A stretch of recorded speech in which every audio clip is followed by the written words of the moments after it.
is up, everybody? So today I'm going to show you how to do finger drums, and specifically on a MIDI keyboard. Step number 0 is to get yourself a MIDI keyboard, whether that's even just an Akai Mini, or I personally have a launch key here. I love this thing. This is the best, I don't know, 400 bucks I've ever spent. I know they're not cheap by any means, but they're very, if you're serious about producing, get a MIDI controller. So that's step 0. Step number 1 is getting your software, whatever DAW you're using. I'm using Addictive Drums, but if you go on, it's called Spitfire Labs.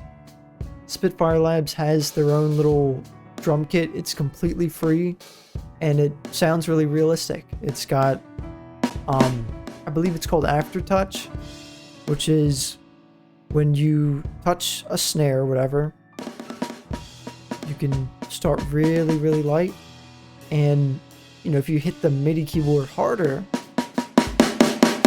you can build that up, and that's Aftertouch. So however hard or soft you hit it, it adjusts accordingly, which is really nice to get that realistic sound. So yeah, I would say if you don't want to spend the money, you know, Addictive Drums is a decent bit of money. So if you want to do something free in the meantime, just do Spitfire Labs, or it's Labs. I know what I'm talking about. So yes, now that you have your drums, we're gonna go into basic technique. So every keyboard is a little bit different as far as where things are placed. There's claps, toms, and some people like to customize. I'm fine with just the standard setup, and I don't memorize everything, but you know, play around, notice where things are. You know, I know that the closed high, and I like this sound, this closed high, and I like this open.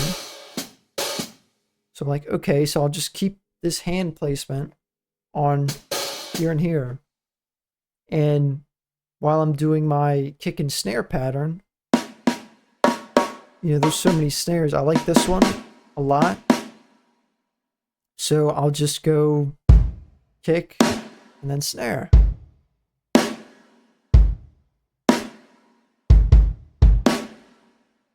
So when you're first learning, I definitely recommend get a metronome. It's just kick on the 1, 1, 2, 3, 4, 2, 3, 4, 1, 2, 3, 4.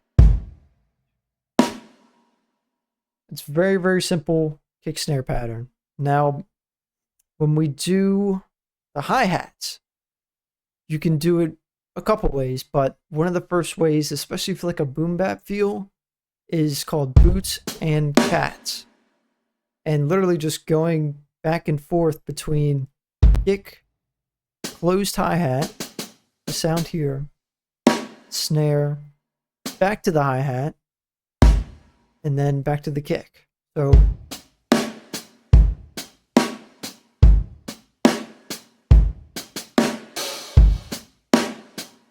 something like that. And I like to accent a little bit with the hi-hat, you know, just a little double time here and there. It just keeps things interesting that way. So next I want to go on to the open hi-hat. I recommend doing that kind of towards the end of the bar a little bit, like a little mini drum fill, if you will. So for context, we'll go.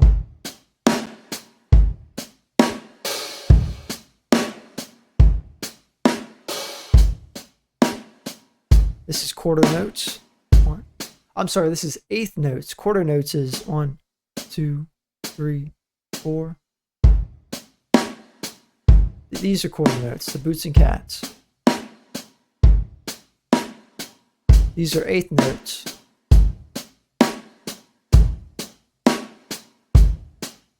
These are 16th.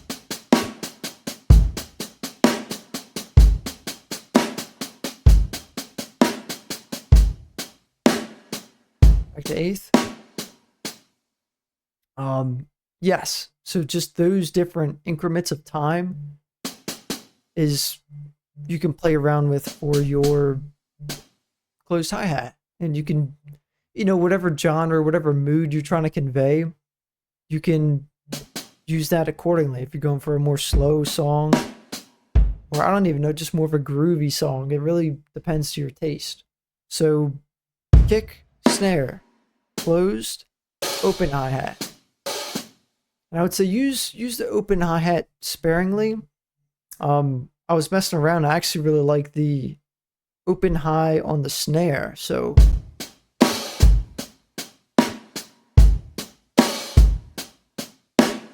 it's just a nice little pattern you can do besides just doing it at the end there. Is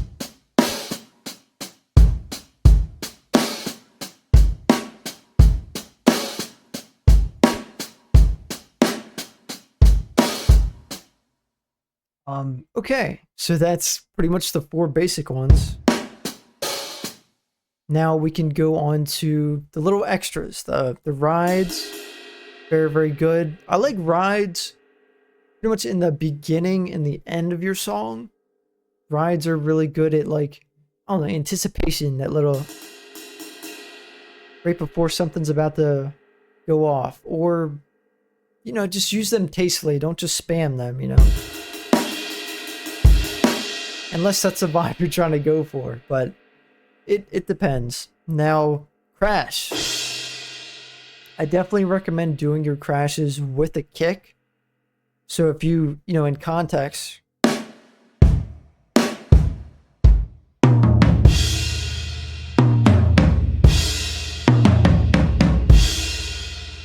when you do that kick with the crash, it just gives it a little bit more oomph to it besides just, it sounds good, but give that bass with it, it really complements it well. So I would say whenever you do your fills, end it with a kick and a crash. Same time. Okay. Probably my favorite part of this lesson is just doing the fills, doing the drum fills. So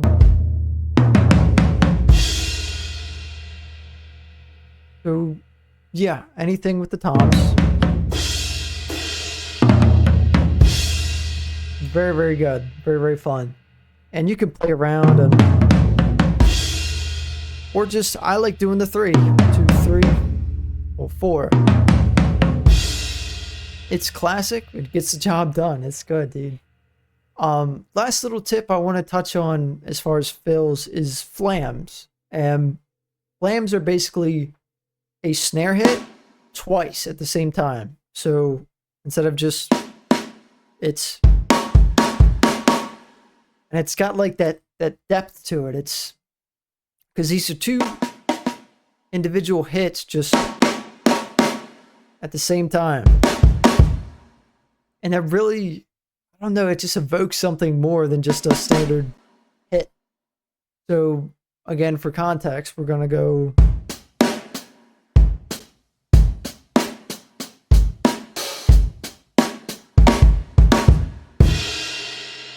a little,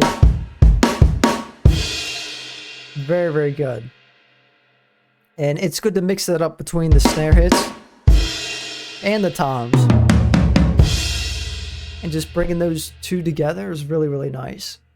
And kind of switching between the 2 so you're not doing the same fill every single time is very good. It keeps it human and not, robotic.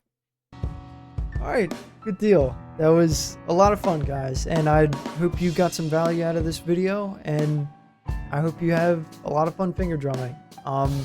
Make sure to like and subscribe, and I'll see you in the next one.